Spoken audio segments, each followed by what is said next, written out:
di pertemuan ini kita akan coba bahas mengenai teori-teorinya secara sekilas, karena PPKD itu kan juga ruang lingkupnya itu luas juga. Jadi kalau misalnya sampai detail sepertinya untuk pertemuan plus latihan itu nggak cukup. Jadi insya Allah kita akan coba jurnal-jurnal yang mewakilinya. Kemudian nanti teman-teman bisa coba kerjakan latihannya seperti yang kemarin kita lakukan.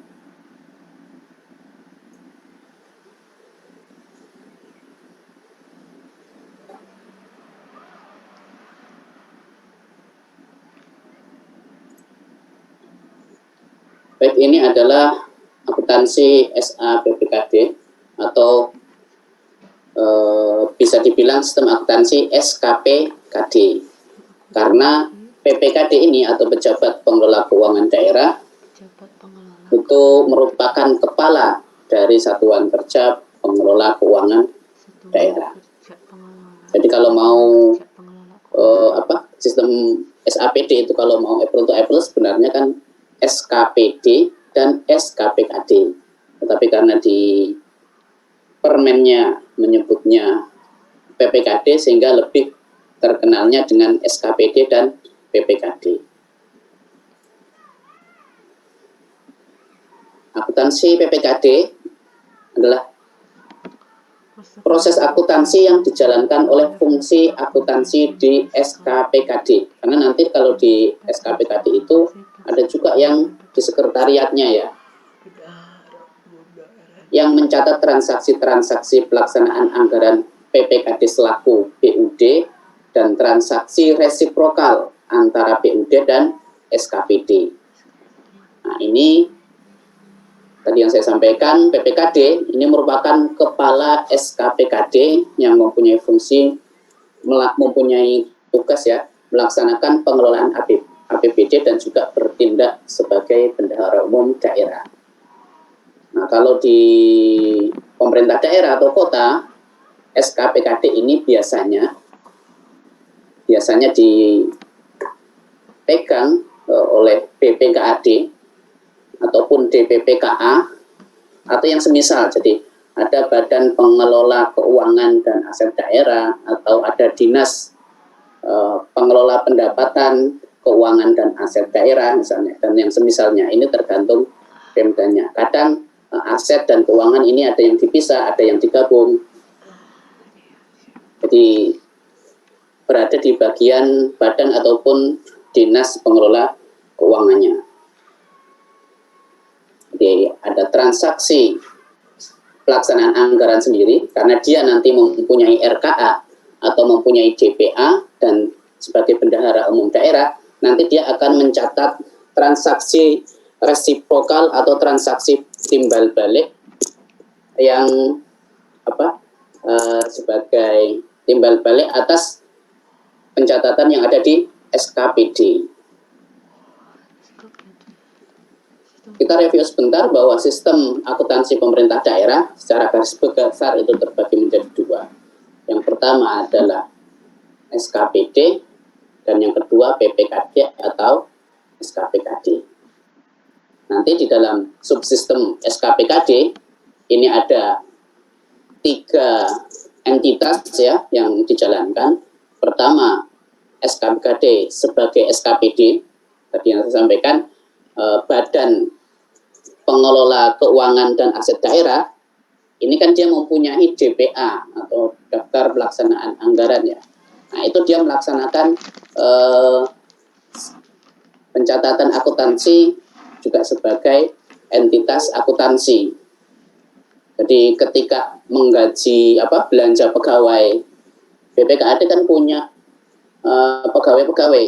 Di situ otomatis akan memberikan gaji, ada belanja gaji di situ atau beban gaji.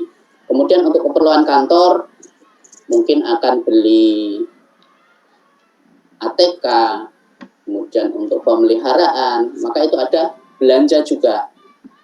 Proses atau kebijakannya itu sama dengan SKPD yang kemarin kita pelajari. Jadi ketika belanja gaji, maka jurnalnya seperti yang kemarin. Kemudian selain sebagai SKPD, maka SKPKD ini juga sebagai bendahara umum daerah. Ini sebagai entitas akuntansi juga yang nanti akan melakukan salah satunya itu adalah jurnal atau pencatatan restribokal. Jadi dia sebagai bendahara umum daerah akan melakukan transaksi atas transaksi yang dilakukan oleh SKPD. Nanti ilustrasinya insya Allah di belakang ada. Kemudian yang ketiga, dia akan menjalankan subsistem akuntansi sebagai konsolidator. Jadi ini sebagai entitas laporan. Laporan-laporan yang dihasilkan oleh SKPD dan laporan yang dihasilkan oleh PPKD nanti akan digabungkan, akan dikonsolidasi menjadi laporan keuangan pemerintah daerah. Misalnya SKPD dalam suatu kabupaten atau kota itu ada 50, ya berarti nanti SKPKD sebagai konsolidator ini akan menggabungkan 50 laporan tersebut plus 1 laporan PPKD-nya, sehingga menjadi laporan keuangan pemerintah daerah. Pada SKPKD ini disusun rencana kerja anggaran, jadi selaku SKPD dan juga selaku PPKD, karena tadi menjalankan fungsi sebagai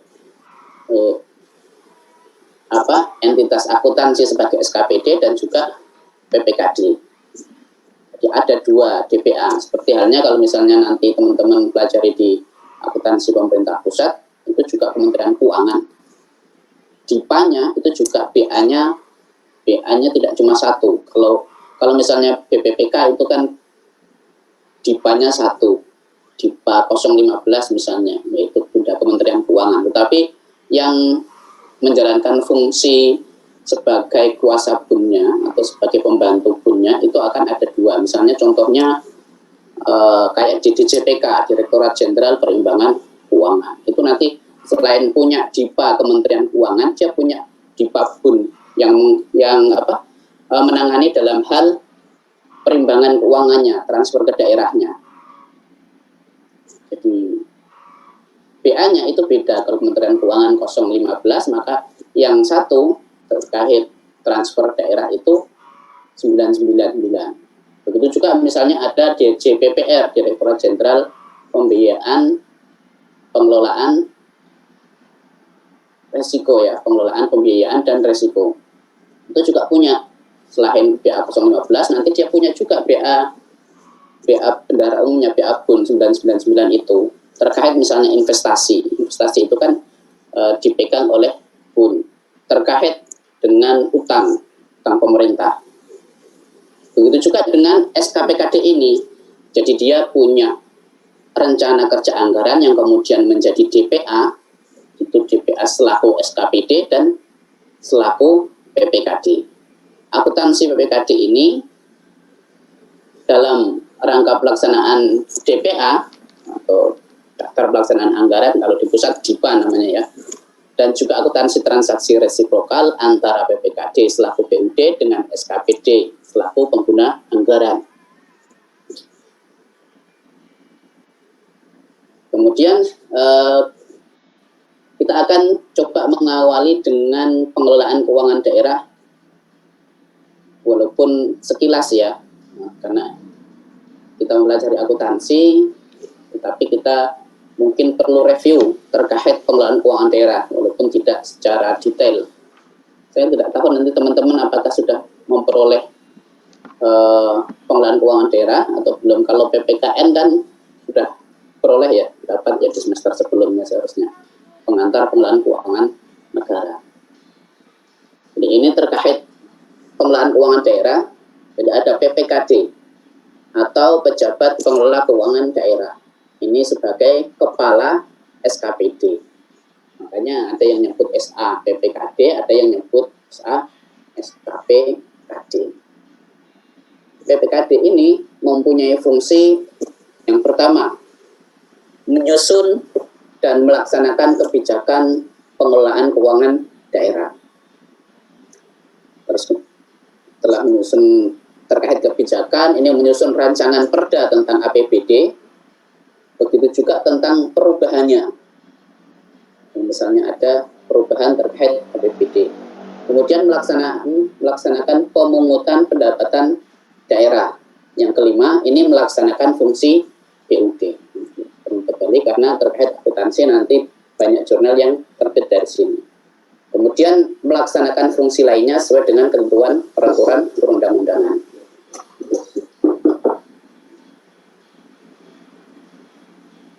PPKD selaku BUD ini mempunyai wewenang pertama menyusun kebijakan dan pedoman pelaksanaan APBD, kemudian mengesahkan DPA SKPD, melakukan pengendalian pelaksanaan APBD, kemudian ada memberi petunjuk teknis terkait pelaksanaan sistem penerimaan dan pengeluaran kas daerah, kemudian menetapkan SPD, ada menyiapkan pelaksanaan pinjaman dan pemberian jaminan atas nama Pemda, melaksanakan sistem akuntansi dan pelaporan keuangan daerah, menyajikan informasi keuangan daerah, dan melakukan pencatatan dan pengesahan dalam hal penerimaan maupun pengeluaran daerah. Ini wewenang dari PPKD. Kemudian PPKD selaku bendahara umum daerah ini akan mengusulkan, dia sebagai bendahara umum daerah akan mengusulkan kuasa bendahara umum daerah. Begitu juga ada Menteri Keuangan ya selaku BUN, itu juga nanti ada kuasa bendahara umum negara. Kalau teman-teman di daerah masing-masing ada KPPN, Kantor Pelayanan Perbendaharaan Negara, nah itu wakil atau sebagai kuasa BUN yang ada di daerah. Nah, kalau di daerah seperti ini juga, jadi nanti PPKD ini nanti akan mengusulkan kuasa bendahara umum daerah kepada kepala daerah. Nanti kemudian kepala daerah ini akan menetapkan kuasa bendahara umum daerah, yang mana kuasa bendahara umum daerah ini bertanggung jawab kepada PPKD tersebut, kepada bendahara umum daerah. Jadi PPKD ini mengusulkan, nanti ditetapkannya oleh kepala daerah. Kuasa BUD ini mempunyai tugas yang pertama menyiapkan anggaran kas, menyiapkan SPD, menerbitkan SP2D, menyimpan uang daerah, kemudian melaksanakan penempatan uang daerah dan mengelola ataupun menatausahakan investasi, melakukan pembayaran berdasarkan permintaan PA, pengguna anggaran, atau KPA atas beban APBD. Jadi kalau yang kemarin teman-teman pelajari itu kan SKPD melakukan pembayaran menggunakan LS. Nanti kan yang akan melakukan di sini atas permintaan PA atau KPA atau kepala dinasnya lah, atau kepala SKPD-nya.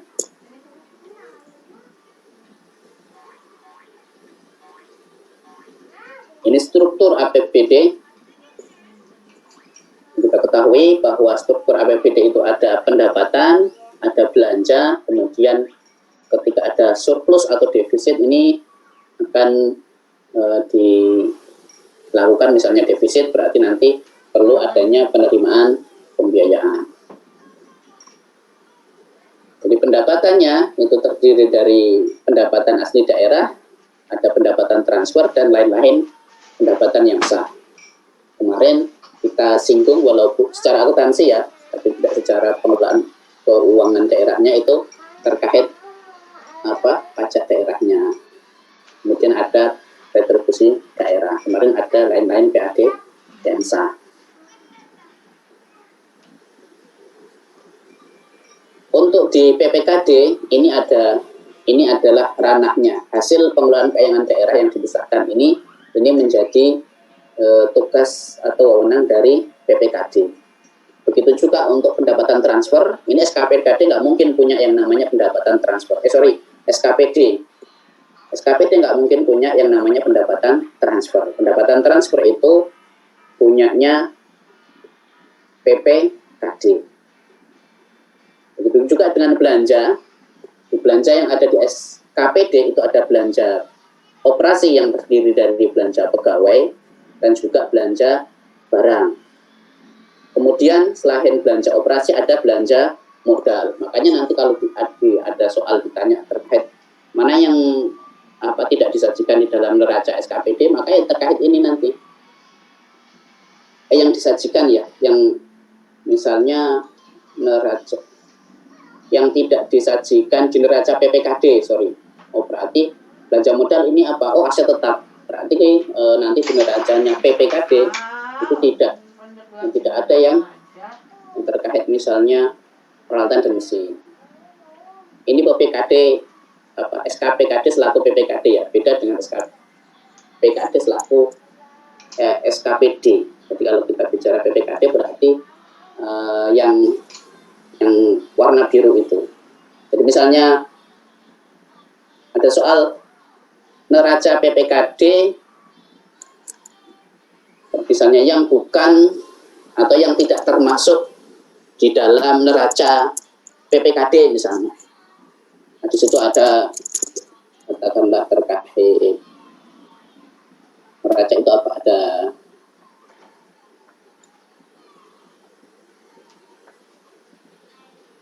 investasi misalnya ya. Nah, ini yang tidak ada ya, kita cari yang ada di sini nih. Misalnya, oh, di situ ada neraca ada persediaan. Oh, persediaan ini berarti punyanya SKPD. Oh, ada aset tetap peralatan dan mesin. Oh, berarti ini punyanya SKPD. Kemudian untuk pembiayaan otomatis semuanya ya, karena SKPD itu tidak ada pembiayaan. Jadi ini full ranahnya SKPKD atau PPKD. Jadi yang hitam ini, yang hitam itu SKPD, sedangkan yang biru PPKD. Sehingga kalau kita mau lihat anggaran PPKD sebagai BUD ini seperti ini.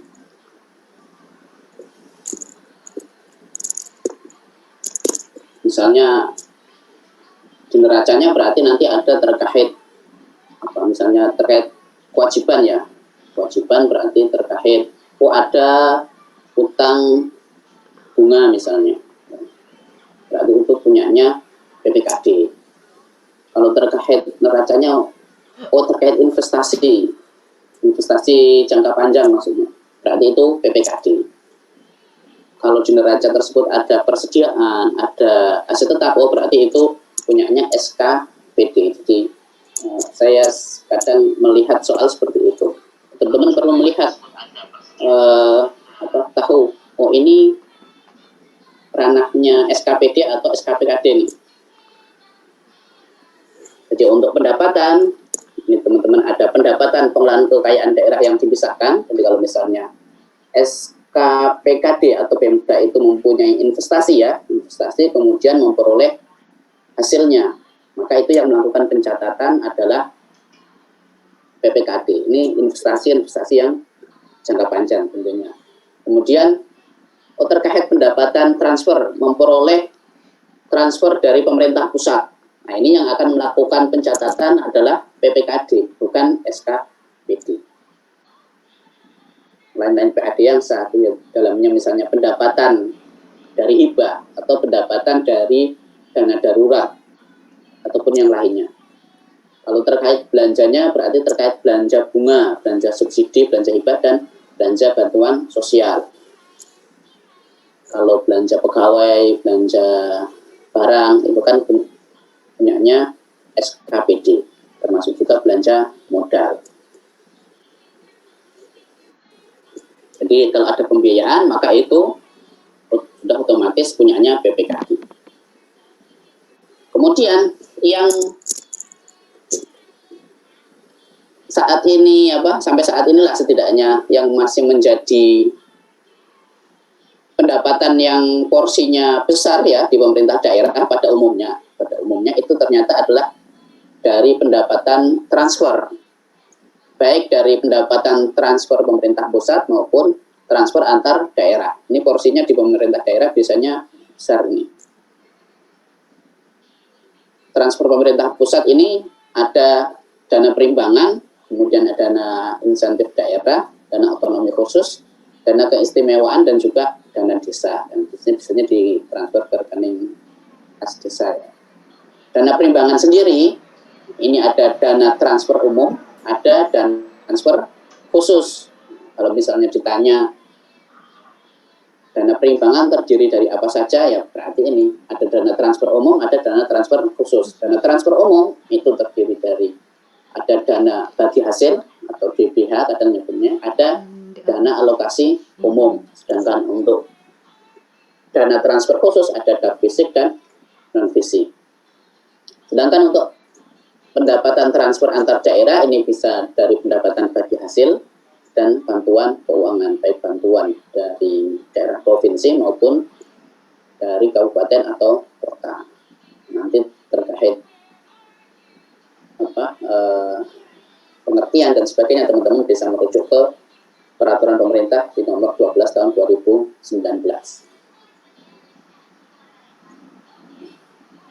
Selain pendapatan transfer, tadi kan ada PAD, ada transfer, ada lain-lain pendapatan daerah yang lain, yaitu yang terdiri dari hibah, dana darurat, dan lain-lain pendapatan sesuai undang-undang. Pendapatan hibah ini berupa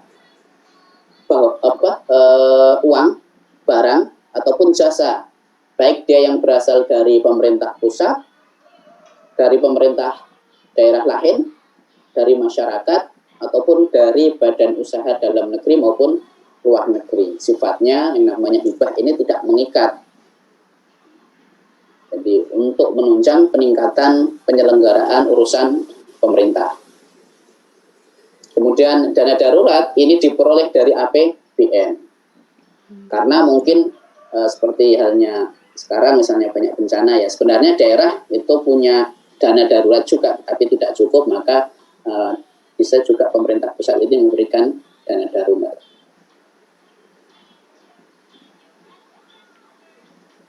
Kemudian terkait lain pendapatan sesuai undang-undang, ini kadang tiap pemerintah daerah sesuai dengan kekayaan alam yang ada di daerah masing-masing biasanya berbeda-beda. Kemudian kita akan ke belanja. Tadi kan ada pendapatan ya, ada PAD. PAD itu sekilas di SKPD kemarin, kemudian ada pendapatan transfer, yang lain-lain PAD itu ada tadi hibah, dana darurat, dan juga lain-lain PAD. Lain-lain pendapatan daerah yang sah. Kemudian untuk belanja subsidi, terkait belanjanya ini diantaranya ada belanja subsidi, ada belanja hibah, ada belanja sosial, ada yang lainnya. Belanja subsidi ini seperti apa? Ini belanja yang diberikan kepada BUMN atau BUMD ataupun badan usaha milik swasta. Jadi belanja subsidi ini diberikan ke badan usaha ya, bukan langsung ke masyarakat. Tujuannya ini agar nanti hasilnya atau produk yang dihasilkan, baik produk berupa barang maupun jasa, ini harganya terjangkau oleh masyarakat. Produknya pun atau jasanya ini dipakai untuk kebutuhan atau pelayanan dasar masyarakat juga. Jadi dalam rangka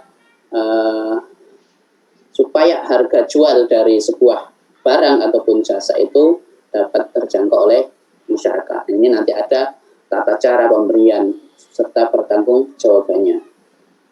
Jadi dia langsung ke badan usaha, misalnya terkait subsidi BBM, subsidi pupuk, itu berarti nanti langsung ke badan usahanya. Itu terkait belanja subsidi.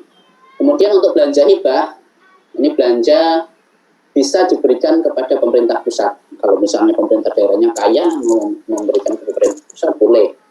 Bisa juga diberikan kepada pemerintah daerah lainnya, atau diberikan kepada BUMN atau BUMD serta badan ataupun lembaga organisasi kemasyarakatan. Tetapi nanti perlu diperhatikan juga terkait belanjanya sendiri. belanja kepunyaan Pemda. Jadi dia secara spesifik itu sudah ditetapkan peruntukannya. Dia tidak bersifat wajib dan tidak bersifat mengikat. Jadi tidak terus-menerus, karena namanya belanja hibah. Kalau memang mau ada dihibahkan ya dihibahkan, kalau enggak ya enggak masalah. Namanya hibah, tidak mengikat ya, tidak juga wajib. Tujuannya biasanya ditujukan untuk menunjang pencapaian sasaran program dan kegiatan Pemda. Seperti yang saya sampaikan bahwa belanja hibah ini juga harus memperhatikan terkait prioritas belanja yang dimiliki pemerintah daerah, yaitu jika urusan pemerintah yang bersifat wajib dan pilihan itu sudah dipertimbangkan. Jadi tetap harus memprioritaskan pemenuhan belanja urusan pemerintah yang sifatnya wajib dan pilihan dulu.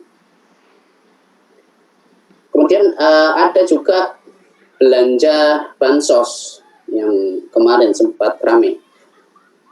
Jadi ini pemberian bantuan berupa uang dan atau barang untuk diberikan kepada individu, keluarga ataupun kelompok maupun masyarakat. Sifatnya ini juga tidak terus-menerus dan juga selektif, bertujuan untuk melindungi dari kemungkinan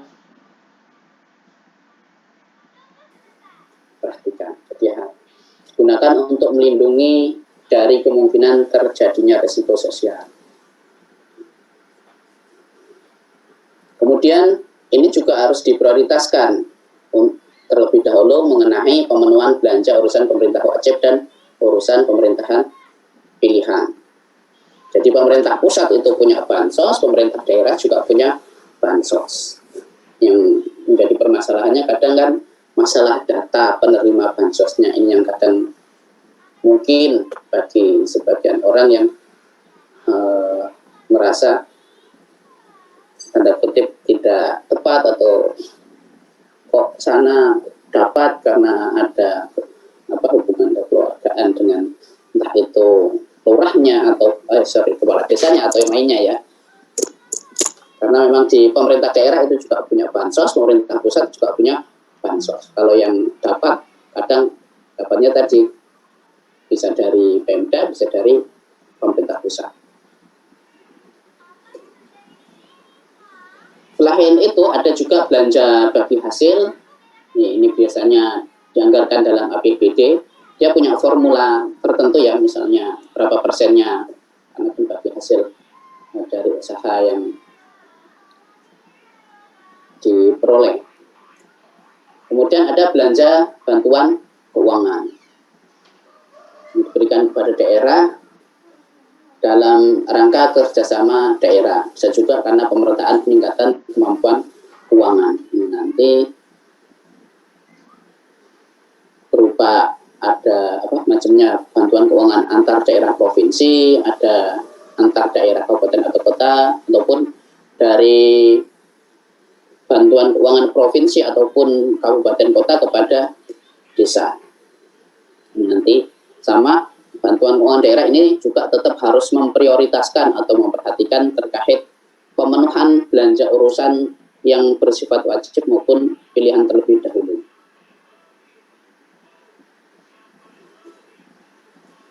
Kemudian ada belanja tidak terduga. Nah, ini juga punyanya PPKD yang tadi kita pelajari, itu juga semuanya punyanya PPKD ya. Ini merupakan pengeluaran anggaran atas beban APBD untuk keadaan darurat termasuk keperluan mendesak serta pengembalian atas kelebihan pembayaran atas penerimaan daerah tahun-tahun sebelumnya. Kemudian yang kedua, kriteria keadaan darurat dan keperluan mendesak ini nanti akan ditetapkan di Perda. Teman-teman, kita akan coba ingat kembali, misalnya salah satu yang kita pelajari kemarin terkait adanya koreksi karena ada pengembalian atas penerimaan daerah. Ketika SKPD itu punya penerimaan ya, di tahun kemarin ternyata itu ada kelebihan penerimaan. Misalnya penerimaan atau pendapatan retribusi tahun kemarin itu ternyata terlalu besar diterima oleh Pemda. Ada yang masih ingat SKPD ini melakukan penjurnalan atau enggak, atau gimana? Perlakuan atas kelebihan penerimaan pendapatan di tahun sebelumnya.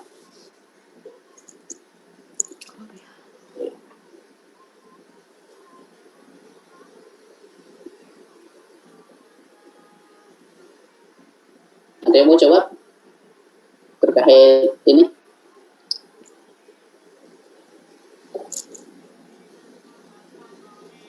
Ayo.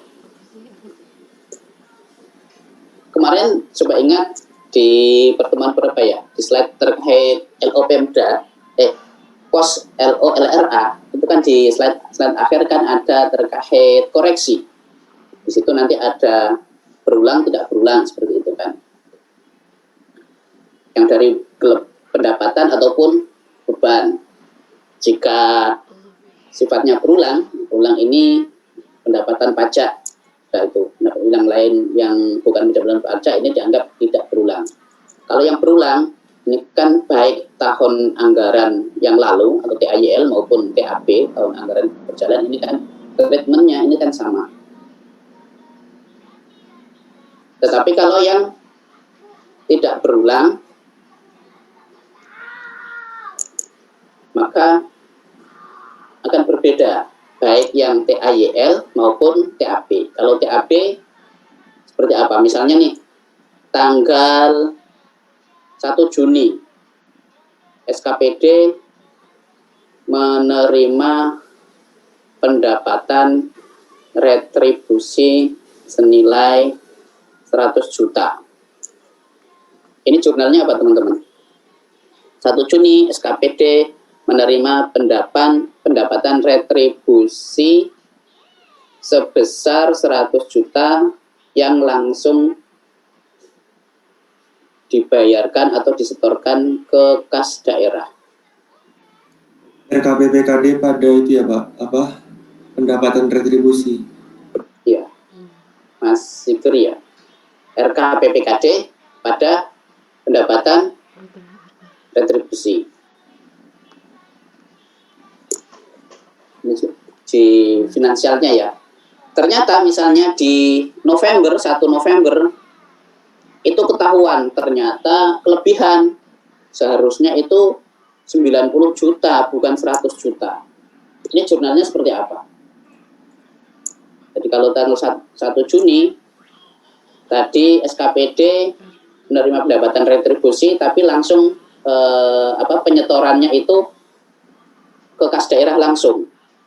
Jadi RKPPKD pada pendapatan retribusi LO senilai 100 juta. Di tahun yang sama, 1 November, terdapat informasi bahwa itu kelebihan. Seharusnya yang diterima itu 90 bukan 100. Jadi di situ ada kelebihan senilai 10 juta. Ini jurnalnya seperti apa? Pendapatan retribusi LO pada RKPPKD Pak. Ya, jadi senilai 10 juta. 10 juta, Mbak Asela ya? Iya Pak. Ini kalau di TAP. Oke, sepakat teman-teman ya.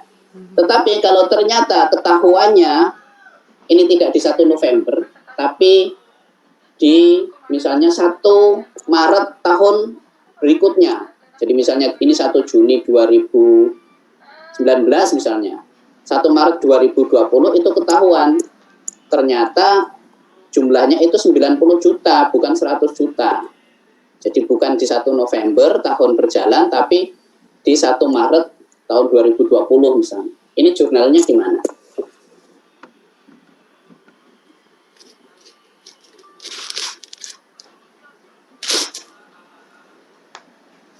Ada yang mau coba jawab?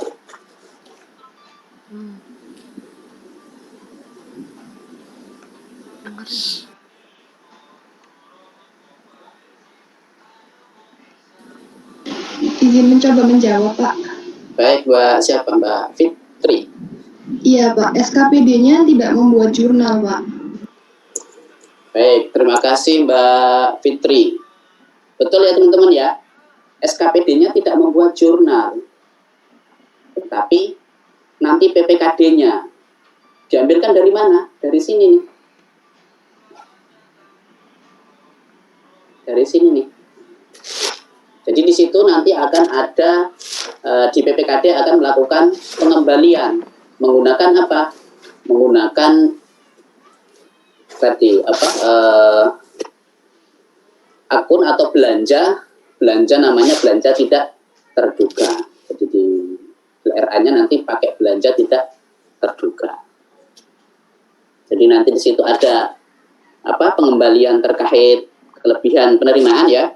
Itu pendapatan LRA, ada yang kas dari daerah yang keluar yaitu kas di Kasda akan dikredit, maka untuk yang jurnal sapanya itu dia belanja tidak terduga, dia pakai belanja tidak terduga pada estimasi perubahan saham.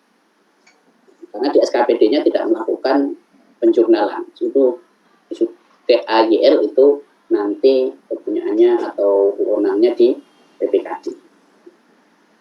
Kemudian untuk kriteria darurat, ini tadi ada mulai bencana alam, ada bencana sosial, kemudian ada pelaksanaan operasi pencarian dan pertolongan, ada kerusakan sarana dan prasarana.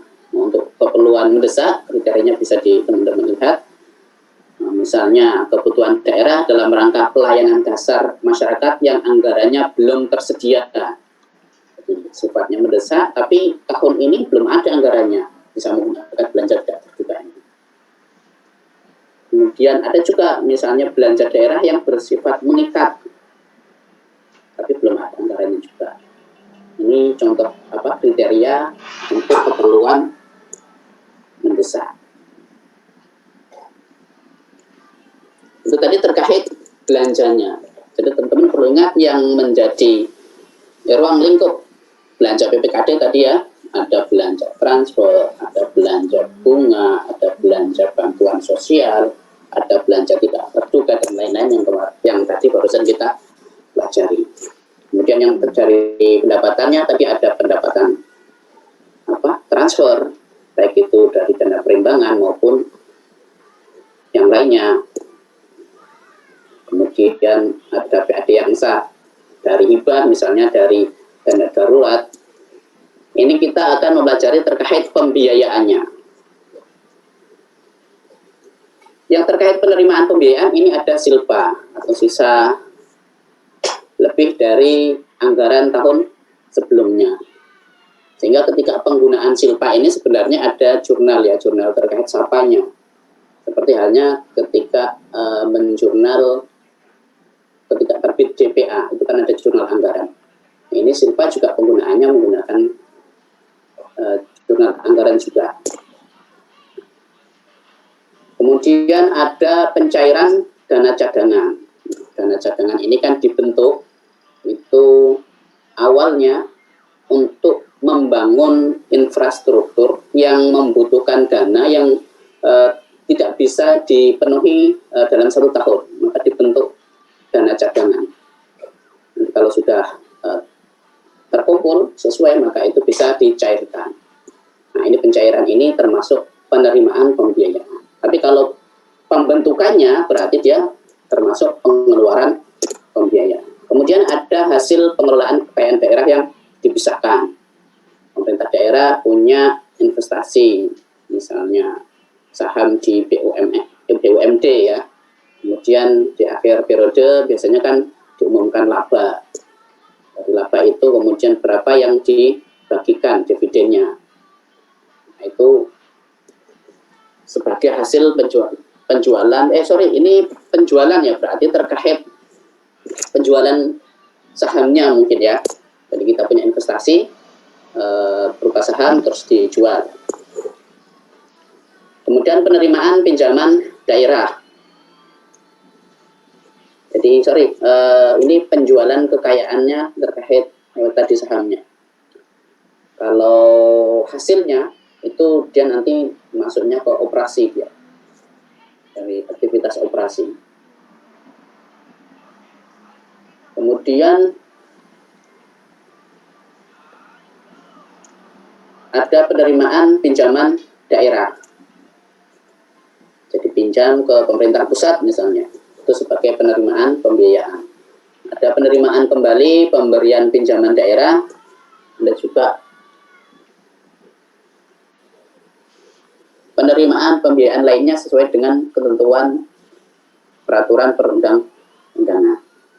Untuk pengeluarannya ada pembayaran cicilan pokok yang jatuh tempo. Kemudian ada penyertaan modal daerah berupa investasi. Kalau ini pembentukannya, nanti penerimaannya itu tadi hasil penjualan kekayaan daerah yang bisa dipisahkan. Jadi nanti akan dilepas gitu investasinya berupa saham atau yang lain. Kemudian untuk pengeluaran pembiayaan daerah yang lain bisa dari pembentukan dana cadangan yang tadi kita singgung. Ada pemberian pinjaman daerah dan pengeluaran pembiayaannya lainnya. Jadi nanti selisih dari penerimaan pembiayaan dengan pengeluaran pembiayaan inilah yang namanya pembiayaan neto. Ini nanti digunakan untuk menutup defisit anggaran. Kemudian silpa ini bisa digunakan untuk apa saja misalnya. Pertama untuk menutup defisit anggaran, mendanai kewajiban pemerintah daerah yang belum tersedia anggarannya. Kemudian untuk membayar bunga dan pokok utang.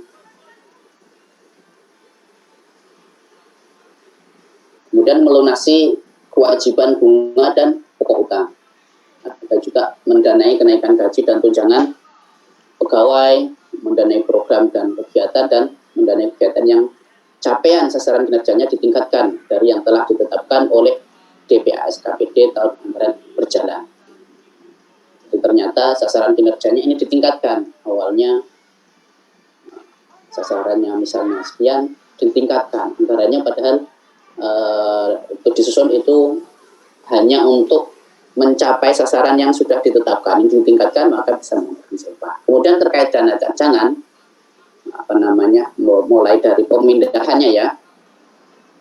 Ini terkait dana cadangan, pemindah bukuan dari rekening dana cadangan ke rekening Kasda dilakukan berdasarkan rencana penggunaan dana cadangan sesuai peruntukannya. Jadi kalau misalnya awal pembentukannya itu dipakai untuk membangun suatu infrastruktur tertentu, maka ini akan dicairkan atau dipindah bukan ketika nanti sudah memenuhi atau sudah sesuai. Jadi, secara anggaran sudah tercukupi misalnya. Pemindah bukuan dari rekening dana cadangan ke rekening kas umum daerah ini dilakukan setelah jumlah dana cadangan yang ditetapkan berdasarkan perda ini mencukupi ya, sudah cukup maka nanti akan dicairkan. Nanti akan digunakan tadi rencana pembentukan dana cadangan untuk apa? Jadi nanti akan digunakan sesuai dengan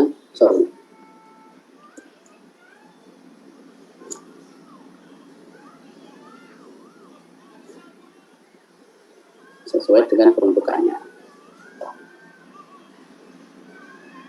Ini nanti dilakukan dengan surat perintah pembukuan oleh kuasa BUD atas persetujuan PPKD. Kemudian pengelolaan investasi daerah, ini pemerintah daerah dapat melakukan investasi dalam rangka memperoleh manfaat ekonomi, memperoleh manfaat sosial maupun manfaat lainnya. Terkait investasi ini nanti biasanya bisa merujuk ke peraturan menteri yang sudah dibuat, misalnya dalam hal ini Permendagri yang sudah melakukan koordinasi dengan Menteri Keuangan. Terkait pengelolaan barang milik daerah, ini nanti akan diatur di peraturan perundang-undangan. Sedangkan untuk pengelolaan utang daerah dan pinjaman daerah, ini kepala daerah dapat melakukan pengelolaan utang dan melakukan pinjaman daerah sesuai dengan ketentuan peraturan perundang-undangan. Biaya yang timbul di dalam pengelolaan utang ini akan dibebankan kepada APBD. Jadi itu sekilas terkait pengelolaannya. Nanti kita akan mempelajari terkait akuntansinya.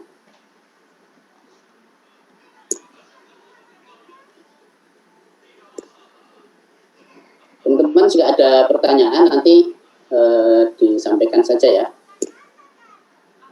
Kita ke jurnal anggaran PPKD. Jadi jurnal ini mencatat anggaran atau daftar pelaksanaan anggaran atau DPA PPKD. Jurnalnya estimasi pendapatan dan estimasi penerimaan pembiayaan ini di debit. Ini PPKD berarti jelas. Kenapa? Karena ada pembiayaan. Untuk di kreditnya ini apropriasi belanja dan juga apropriasi pengeluaran belanja. Sedangkan nanti selisihnya ini berupa estimasi perubahan SAR. Jadi estimasi perubahan SAR ini selisih dari estimasi pendapatan dan penerimaan pembiayaan dengan apropriasi belanja dan pengeluaran belanja. Ini di buku-buku biasanya posisinya ada di kredit. Karena diasumsikan PPKD ini kan revenue center ya, badan pengelola keuangan atau badan pengelola pendapatan dan keuangan itu biasanya sifatnya kan revenue center. Sedangkan SKPD biasanya kalau secara teori kebanyakan estimasi perubahan SAR ini ada di posisi debit karena dia merupakan cost center. Nanti teman-teman lihat soalnya dia besaran mana pendapatannya atau dan penerimaan pembiayaan atau besaran atau lebih besar belanja dan pengeluaran pembiayaan. Nanti bisa itulah selesai untuk estimasi perubahan SAR.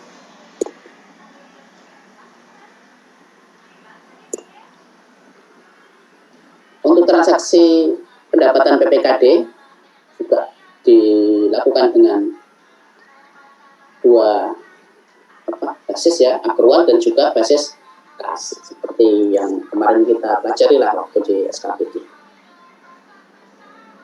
Kemudian untuk bukti transaksi pendapatan di PPKD terkait penerimaan dana perimbangan, ini buktinya dapat berupa transfer pembayaran dari KPPN atau nota kredit bank, atau juga bisa dari bukti penerimaan lainnya.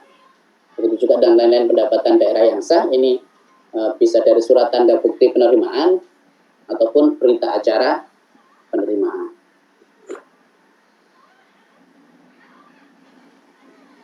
Ini contoh jurnal standarnya, misalnya memperoleh pendapatan, apakah itu pendapatan transfer tadi ya, contohnya, atau pendapatan yang lain, hibah misalnya. Maka jurnalnya kas di kas daerah atau kadang menyebutnya kas di kasda pada pendapatan. Tergantung pendapatannya, ini pendapatan dana alokasi umum atau DBH, dana bagi hasil atau dana alokasi khusus ya. Begitu juga dengan sapanya, karena ada ya kas yang masuk, maka estimasi perubahan SAR pada pendapatan. Entah itu pendapatan DAO, entah pendapatan DBH, ataupun pendapatan DAK. Contohnya misalnya, contoh dari dana perimbangan misalnya, ini kas di kas daerah pada pendapatan transfer, atau mungkin pendapatan yang tidak saya bilang, pendapatan DAO, atau pendapatan DBH, atau pendapatan DAK. Yang perlu teman-teman perhatikan, nah, di pemerintah daerah ini ya, kalau selain terkait pendapatan dana perimbangan ini seperti yang kemarin kita pelajari, begitu ada titik yang memungkinkan pengakuan pendapatan, maka itu akan dilakukan pengakuan, misalnya terbit SKP, surat ketetapan pajak, walaupun dananya atau kasnya itu belum diterima oleh pemerintah daerah, maka kita sudah bisa akui, walaupun dalam bentuk piutang pada pendapatan pajak atau pada pendapatan retribusi. Itu sudah bisa akui secara jurnal finansial. Tetapi untuk pendapatan dana perimbangan ini teman-teman perlu perhatikan bahwa kebijakan pemerintah daerah yang diambil itu ternyata berbeda dari pengakuan pendapatan pada umumnya yang lain. Untuk pendapatan dari dana perimbangan ini ternyata tidak berdasarkan adanya dokumen resmi yang ditetapkan pemerintah, tetapi dia diakui bersamaan dengan diterimanya kas pada rekening umum daerah. Kenapa? Ini tadi. Jadi pendapatan transfer ini oleh Pemda berdasarkan dokumen resmi yang ditetapkan oleh pemerintah pusat atau pemerintah provinsi ya. Kalau pemerintah pusat biasanya kan ada PMK. Nah, dokumen itu adanya penetapan PMK itu ternyata belum dapat dijadikan pengakuan atas pendapatan LU. Kalau pajak, pendapatan retribusi itu kan begitu ada surat ketetapan pajak, ada tagihan misalnya, ada surat ketetapan retribusi itu bisa diakui. Tapi kalau di pendapatan dana perimbangan ini ternyata belum dapat dijadikan dasar untuk mengakui. Kapan itu boleh diakui? Ternyata pengakuan itu baru bisa dilakukan pada saat kas itu diterima ke kas daerah. Ini diambil karena kepastian pendapatan ini tergantung syarat-syaratnya. Jadi ada persyaratan yang diatur terkait penyaluran dana perimbangan tersebut. Adapun pendapatan yang lain itu sama seperti pendapatan pada umumnya.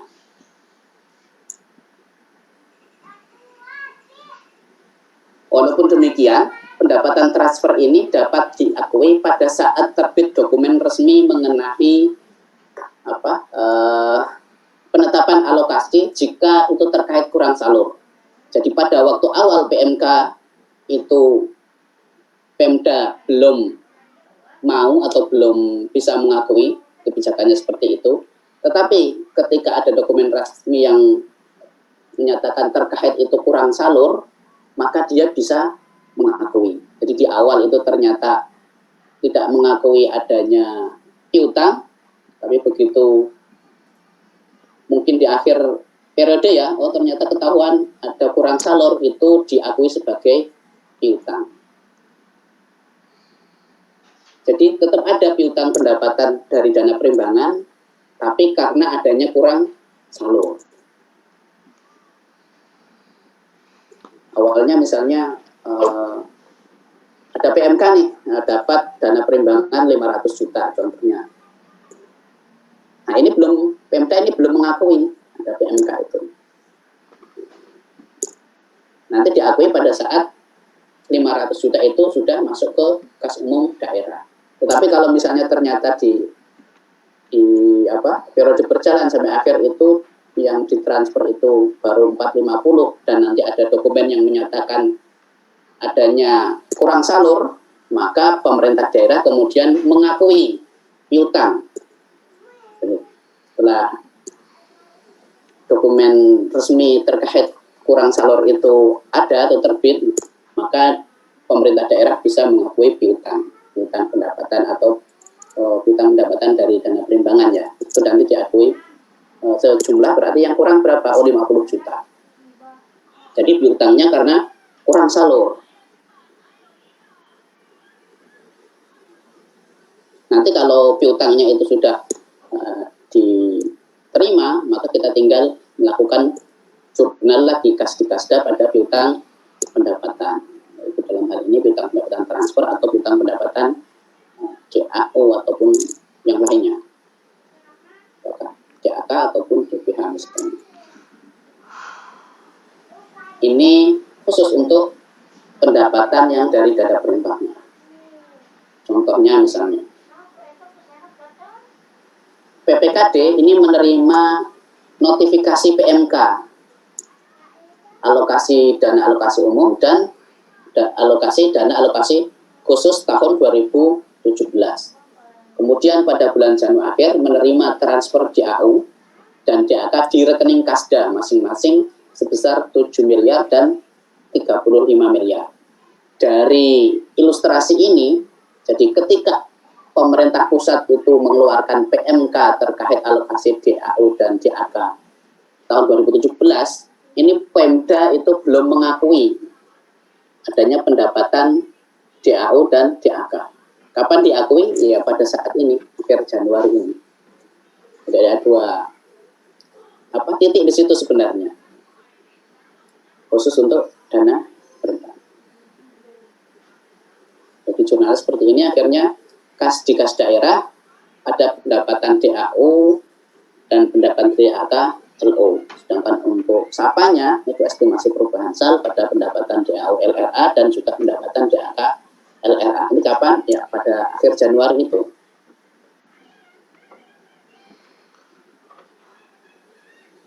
Itu terkait ilustrasi pendapatan. Nah, jadi PPKD mewakili yang PPKD ya. Kemudian ini ada belanjanya. Jadi belanja di PPKD, ini ada belanja bunga, belanja subsidi, belanja hibah, belanja bantuan sosial bagi hasil bantuan keuangan, dan belanja tak terduga.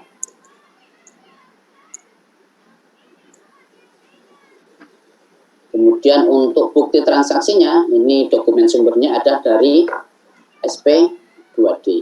Atau kalau misalnya lampirannya atau dokumen pendukung lainnya bisa berupa SPM dan SPD. Untuk jurnal standarnya, dan bisa lihat basis akrual dan basis kas sama dengan yang kita pelajari ya, beban pada kas di kasda. Jadi untuk PPKD ini akhirnya ke kas di kas daerah ya. Kalau di SKPD kan ada kas di bendara pengeluaran ataupun RK PPKD. Kalau untuk penyetoran dari pendapatan maka itu juga ada nanti kas di bendara penerimaan. Misalnya terkait bunga itu berarti beban bunga pada kas di kasda. Sapanya berarti belanja bunga pada estimasi perubahan sal. Ini contohnya misalnya BPKAD. Nah, jadi BPKAD ini kan sebuah satker yang tadi ya saya sampaikan, biasanya SKPKD itu kalau di daerah namanya BPKAD atau DPPKAD atau ada yang Keuda, Badan Keuangan Daerah atau semisalnya lah.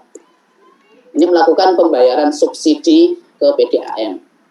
Kita lihat belanja subsidi itu adalah ranahnya PPKD atau SKPKD. Ini sebesar 350 juta. Bagaimana jurnalnya? Berarti kalau melakukan pembayaran ada kas yang keluar, ya kan? Berarti selain jurnal finansial, maka ada juga jurnal anggarannya.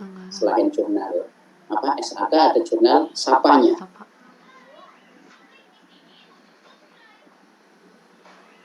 Jurnalnya untuk SAK beban subsidi pada kas di kasda karena kasnya keluar pakai akun, kalau ada kas di kasda. Sedangkan untuk sapanya belanja subsidi pada estimasi perubahan sal.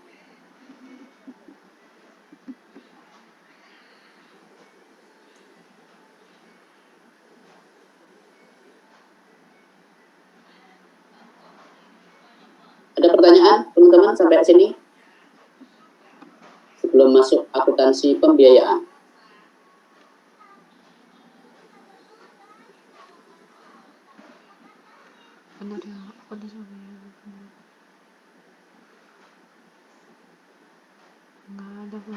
Oke, kita lanjut dulu. Akuntansi pembiayaan.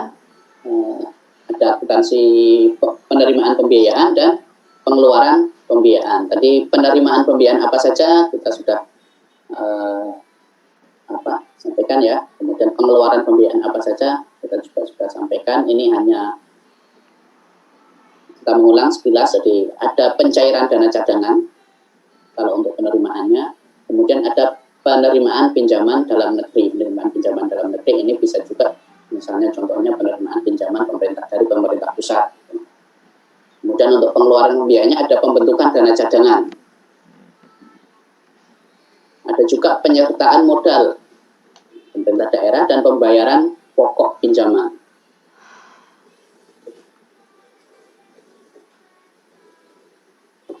Berarti nanti teman-teman perlu melihat jurnal apa terkait ininya. Misalnya pembentukan dana cadangan, itu kan ada kas yang keluar ya, berarti ada yang dana cadangan ini kan berarti nanti kalau di neracanya itu kan sebagai investasi, dianggap sebagai investasi kan, berarti di situ akunnya bisa berupa dana cadangan pada kas di kasda kalau itu untuk pembentukannya. Maka di sapanya itu juga ada jurnalnya karena ada kas yang keluar, yaitu berupa apa? Karena dana cadangan ini pembiayaan, maka ada pengeluaran pembiayaan berupa dana cadangan. Jadi pengeluaran pembiayaan dana cadangan pada estimasi perubahan sah. Ilustrasi. Kemudian terkait transaksinya bukti transaksi maksudnya ini terkait penggunaan silpa tahun anggaran sebelumnya. Dokumen sumber yang dipakai ini perda pertanggungjawaban pelaksanaan APBD. Lampiran dokumen sumber ini bisa berupa nota kredit bank. Kemudian pencairan dana cadangan, dokumen sumbernya bisa berupa nota kredit bank, ada perda dana cadangan. Jadi kita pelajari terkait pemindahan tadi ya, diatur di perda dana cadangan. Ataupun yang lampiran dokumen itu adanya kopian surat perintah pemindah bukuan. Nah, teman-teman bisa. Kemudian hasil penjualan ke daerah yang dipisahkan ini bisa berupa bukti penerimaan pembayaran ataupun lampirannya bisa berupa berita acara dan sebagainya. Ini terkait pengeluaran pembiayaannya. Kalau terkait pengeluaran biayaan biasanya berupa SP2D, nanti lampirannya berupa SPD dan SPM. Contoh ilustrasi kita lihat seperti ini. Terkait pengeluaran pembiayaan, misalnya Pemda ini melakukan penyertaan modal di perusahaan daerah senilai 3 miliar.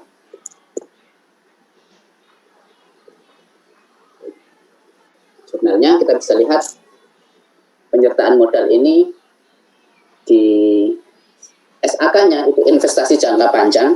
Akunnya teman-teman, akunnya nanti bisa lebih spesifik. Misalnya investasi jangka panjang penyertaan modal daerah, penyertaan modal pemerintah daerah, ataupun yang lain yang diatur di Permendagri ya, yang terakhir itu 90.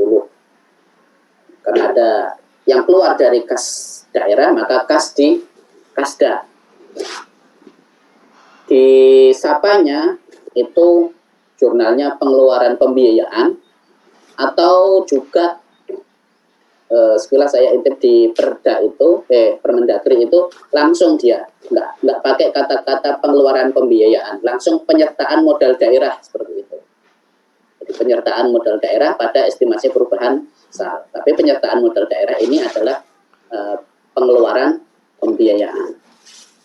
Ini akun bisa menyesuaikan di Permendagri-nya.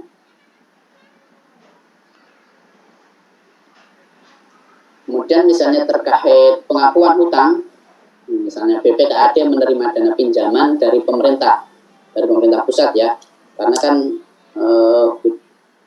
kalau pemerintah dari luar negeri kan harus lewat pemerintah pusat dulu. Jadi Pemda boleh melakukan pinjaman ke pemerintah pusat ataupun ke pemerintah daerah yang lain. Tetapi kalau pinjaman dari luar negeri, maka harus menggunakan tanda kutip menggunakan tangan atau menggunakan jalur lewat pemerintah pusat. Jadi pemerintah pusat yang akan melakukan pinjaman. Jurnalnya, BPKAD menerima dana pinjaman dari pemerintah pusat senilai 1,3 miliar. Itu kas di kasda pada utang kepada pemerintah pusat. Jadi berarti utang kepada pemerintah pusat ini masuk kewajiban jangka panjang. Kemudian untuk SAPA-nya ini estimasi perubahan sal pada penerimaan pembiayaan, atau bisa juga dengan menggunakan akun estimasi perubahan sal pada pinjaman pemerintah pusat. Ini merupakan penerimaan pembiayaan. Kemudian pada saat mencatat pengeluaran pembiayaan dari angsuran pokok pinjamannya ya, maka dia akan mengurangi utangnya, sehingga akan dilakukan jurnal utang kepada pemerintah pusat pada kas di Kasda. Sedangkan untuk SAPA-nya itu juga sama, pengeluaran pembiayaan. Kalau waktu memperoleh pinjaman tadi kan penerimaan pembiayaan, maka ketika melakukan pembayaran pokoknya ini pengeluaran pembiayaan pada estimasi perubahan sal.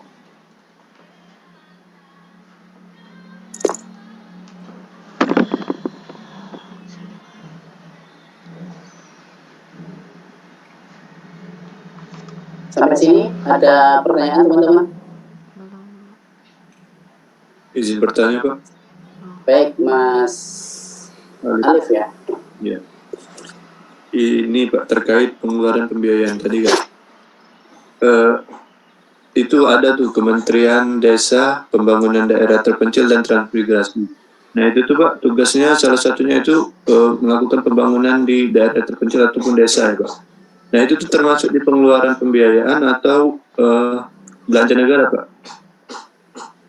Kalau yang dilakukan oleh kementerian itu masuknya ranahnya kementerian untuk pemerintah pusat ya. Walaupun ya. Walaupun kayak pembangunan desa, berarti bukan termasuk di transfer desa kayak gitu ya, bukan Pak? Oh bukan, jadi anggarannya nanti beda. Walaupun pemerintah pusat itu kan juga punya penerimaan dan pengeluaran pembiayaan ya. Nah itu nanti tetap yang melakukan adalah BUN dalam hal ini yang ada di bawah kementerian, walaupun secara teknisnya nanti tetap akan berkoordinasi dengan KL terkait, misalnya terkait belanja subsidi, itu kan ranahnya juga di BUN misalnya. Itu ada BA subsidi. Nanti Kementerian Keuangan nanti akan menggandeng, misalnya terkait pemberian subsidi pertanian itu apa, pupuk ya, maka dia akan berkoordinasi dengan kementerian terkait, dalam hal ini Kementerian Pertanian. Nanti dananya akan dititipkan di situ. Tetapi yang jadi koordinatornya istilahnya itu tetap di Kementerian Keuangan. Begitu juga dengan misalnya bansos gitu kan. Maka di situ nanti akan ada terkait kementerian yang mengurusinya, yaitu Kemensos ya. Ada juga yang ranahnya BUN juga itu apalagi ya, investasi ya. Di situ nanti akan ada KL misalnya BUMN. Begitu juga dengan terkait misalnya kementerian apa namanya tadi, masalah dana desa tertinggal ya, daerah dana tertinggal. Jadi itu secara wewenang itu ada di Kementerian Keuangan, nanti bisa dititipkan anggarannya itu ke kementerian yang mempunyai kewenangan atau membawahinya. Seperti itu Mas Alif. Iya Pak, baik Pak, terima kasih Pak.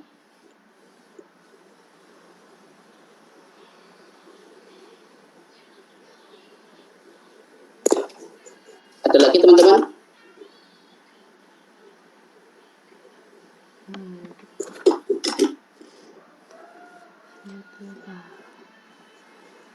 Jadi ada daerah yang kadang memang secara fungsi itu nanti akan berhubungan. Nanti teman-teman pelajari di pemerintah pusat itu kan ada yang menjadi ranah atau ruang lingkup di atas pemerintah pusat, diantaranya adalah terkait dana pengembangan yang itu perlu dipertanggungjawabkan juga dari pemerintah daerah ke pemerintah pusat. Jadi ada ada dana yang dari anggaran APBN yang tadi digelontorkan atau disalurkan ke pemerintah daerah, maka nanti pemerintah daerah akan mempertanggungjawabkan. Melalui siapa? Melalui kalau di daerah ada dinas misalnya terkait tadi sosial ya, ada dinas sosial ini nanti akan pertanggungjawabannya kemana? Oh, ke Kementerian Sosial nanti baru ke Kementerian Keuangan.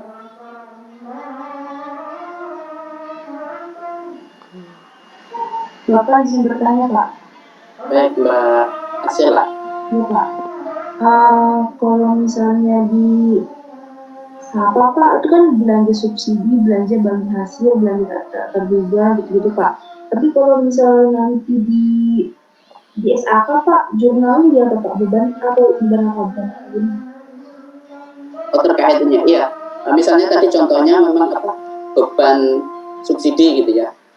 Beban subsidi pada kas daerah, atau misalnya ada contoh beban bansos pada kas daerah.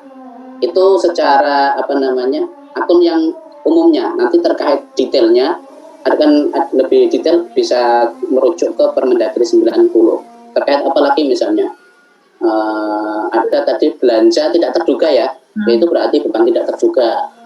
Nah, beban tidak terduga kan macam-macam sebenarnya, kalau mau lihat detailnya itu juga kalau mau misalnya di jurnal beban tidak terduga boleh, kalau akun yang disediakan di soal misalnya merujuk ke detail tadi itu juga boleh. Jadi nanti teman-teman bisa cek di Permendagrinya. Kalau misalnya ada kan contohnya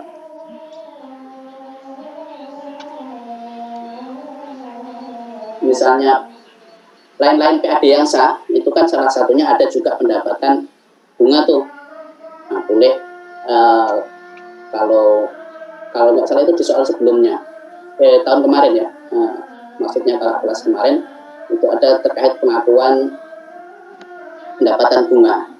Boleh kalau misalnya disediakan pendapatan bunga maka di jurnal ke pendapatan bunga, tapi kalau tidak ada maka bisa bahas yang lebih umum lagi. Dalam hal ini pendapatan bunga itu bagian atau menjadi bagian dari lain-lain PAD yang sah. Kita bisa menggunakan lain-lain PAD yang sah. Begitu juga dengan tadi yang bisa ditanyakan Mbak Asela, bisa juga misalnya terkait bunga tadi, belanja bunga, maka di SAK-nya ya beban bunga.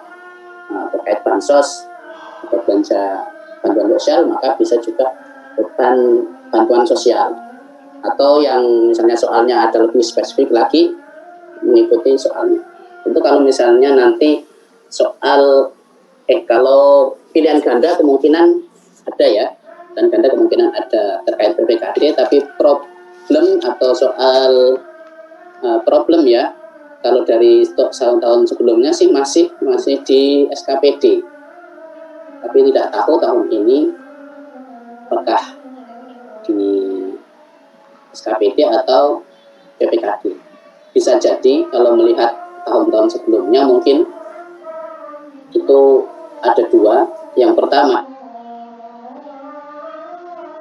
satu siklus gitu, tapi tidak diminta untuk membuat laporan keuangannya.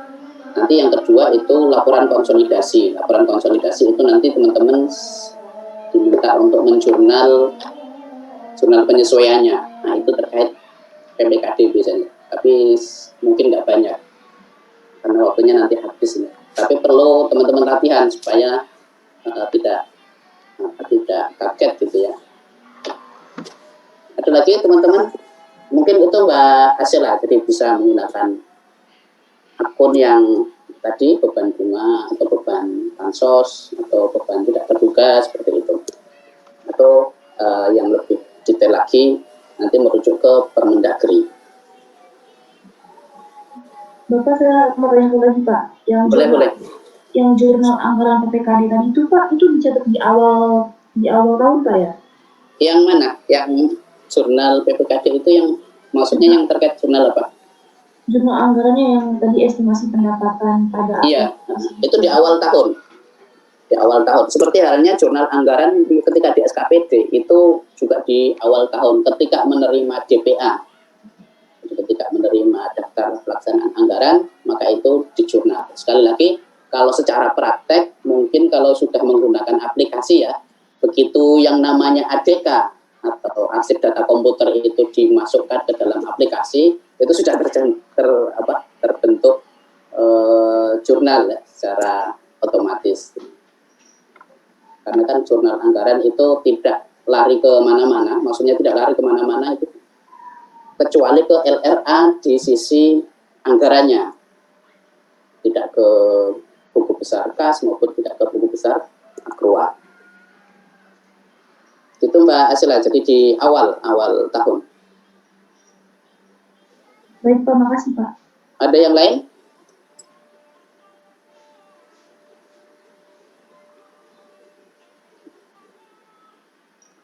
Kalau tidak ada, mungkin kita break 10 menit.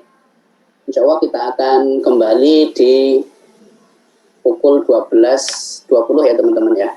Kita break sebentar.